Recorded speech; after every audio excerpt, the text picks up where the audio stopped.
Nous accordons la parole à son Excellence le Président de la CENI pour des éléments de réponse à la série de questions qui a précédé. Une deuxième. Oui, M. Adolphe.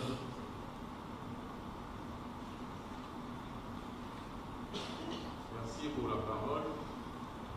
Les questions qui sont posées sont sérieuses, tout au moins du point de vue de ceux qui les posent, et peut-être de ceux qui sont ici. Moi, je n'imagine pas que le président de la CENI, président qu'il soit en mesure de répondre à toutes les questions, y compris celles qui sont techniques et qui relèvent de ses collaborateurs. Il peut donner une vue globale en réponse à une question.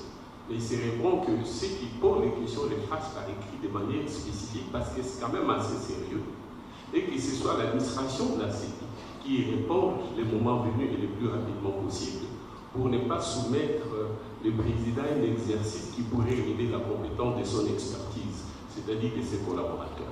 Je crois qu'à ce moment-là, ce serait une très bonne chose. Voilà ce que je voulais dire. Merci beaucoup.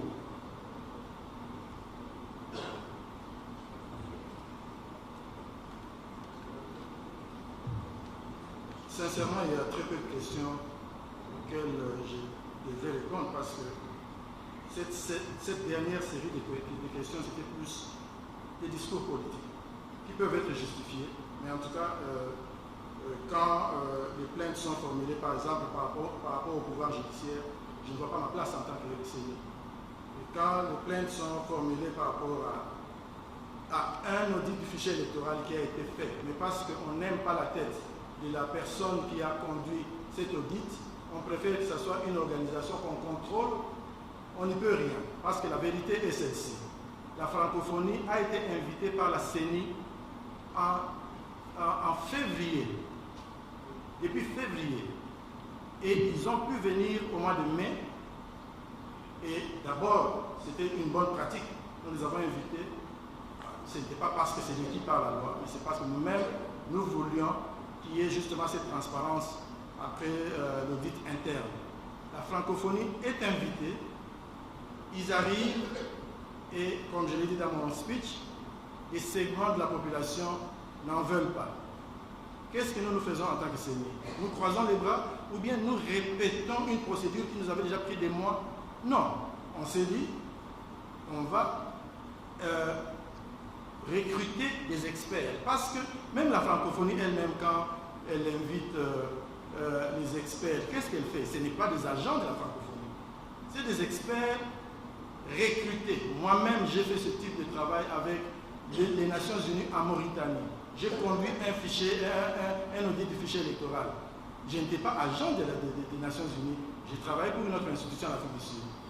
Donc, nous nous sommes dit, comme ce n'est plus possible d'aller à travers un mécanisme institutionnel, nous avons fait une annonce et nous avons recruté des gens qui ont mené cette enquête et qui nous ont donné la conclusion qui a fait que nous puissions avancer avec le processus. Ça, c'est une page tournée. Alors, évidemment, il faut comprendre une chose. Parfois, les gens, quand je dis que nous avons commencé avec 28 mois de retard, il y a des gens qui ne se rendent pas compte que ça signifie que dès les premiers jours, nous sommes en mode course. Bien sûr, nous le faisons sans bâcler le travail. C'est un travail difficile dans un pays difficile, avec des acteurs difficiles. Et nous faisons ce que nous pouvons faire. Là où il y a des difficultés, je ne cesse de le dire, là où il y a des difficultés, c'est des difficultés qui se posent de la même façon à travers le pays. Moi, j'ai été dans beaucoup de pays. Vous êtes au Malawi, par exemple, vous verrez que les difficultés d'enrôlement ne se posent qu'au nord du Malawi. Au sud, ça marche très bien. Ce n'est pas le cas de la RDC. À la RDC, dans ce pays, nous avons eu des difficultés de même nature, des difficultés techniques. On ne peut pas aujourd'hui nous dire que nous avons été favorables à telle entité contre telle autre. La preuve est que même ce fichier qui est souvent rejeté par certains, je dis bien par certains, ce fichier, quand on a vu la répartition de sièges qui en a découlé, on a trouvé que c'était plausible, c'était fiable, comme le fichier lui-même. Alors, moi je pense qu'il faut revenir à l'essentiel. L'essentiel c'est quoi? Il y a la cartographie, il y a les listes électorales. Prenez, s'il y a des soucis, il faut le relever et nous écrire. Ou bien nous contacter d'une façon ou d'une autre, parce que tout le monde qui est ici sait comment joindre la CENI. Et nous allons travailler en vue d'arriver à un produit définitif de meilleure qualité. C'est la procédure. Ce n'est pas pour rien que la loi prévoit des étapes provisoires. C'est pour qu'on arrive à un produit final définitif. Sauf si on nous exige la perfection. Et la perfection n'est pas de ce monde.